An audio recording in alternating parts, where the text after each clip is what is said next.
बस 15 दिन रह गए हैं। या तो ये दिन तुम्हारी किस्मत बदलेंगे या पछतावे की फहरिस्त लंबी कर जाएंगे। हम जानते हैं हमने कितना वक्त ज़ाय किया है और हम ये भी जानते हैं कि अब मज़ीद ज़ाय करने का मतलब क्या है। अब बहाने नहीं, सिर्फ एक काम, खुद से वादा।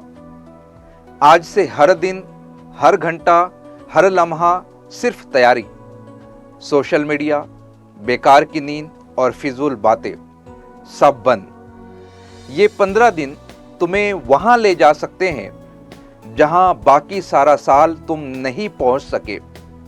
और अगर अब भी आपने खुद को संभाला नहीं तो याद रखें, काश इससे बड़ी कोई सजा नहीं। आपकी जुबान पर सिर्फ एक लफ्ज होगा, काश।